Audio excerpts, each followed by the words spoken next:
بقول لك ايه يا رجوله؟ تعوز ايه؟ انا عايز سجارتي. ده 20 جنيه. 20 جنيه؟ غالي؟ لا ده انت رخيص جدا. ايه؟ لا مش بتقول انت، ايه؟ يعني الحاجه رخيصه قوي. ماشي. ده يابا 20 جنيه ده يا اخويا فيستك ده ولا ايه؟ لا، ده بيور مش بخور. بيقول مش بخور. حاجة نضيفة أوي. يا عم ده انا بجيب السجاره ب50 جنيه وب100 جنيه. أنا براعي ربنا عشان الشكاير كترت في الشارع، الغلابة المدمنين اللي زيك تعرف تلاقي، ما تقلقش. ده عباره عن ايه يعني يا رجوله ابو 20 جنيه دوت؟ ما اشتريتهوش قبل كده عمري. لا ده حاجة طرش، هتوديك هتخليني اعمل دماغ موت. الوهم اللي هيخليك تركب المرجيح.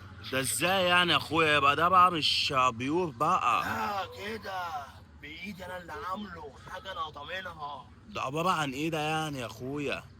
حنه ايه؟ على البندقر، على خلطه من عند العطار، على سكه كتامين. طب وده هيخليني اعمل دماغ يا اخويا؟ الوهم اللي هيخليك تعمل دماغ، ما انا قلت لك. اه صح. هتوصي يلا عشان انا على ايدي نار والدنيا مقلوبه. لا يا اخويا خلاص مش عاوز حاجه، انت فوقتني يابا، اللي الوهم هو اللي بيعمل لي دماغ. طب يلا قول في ده، وما تعرفش حد اللي انا هنا. خلصان.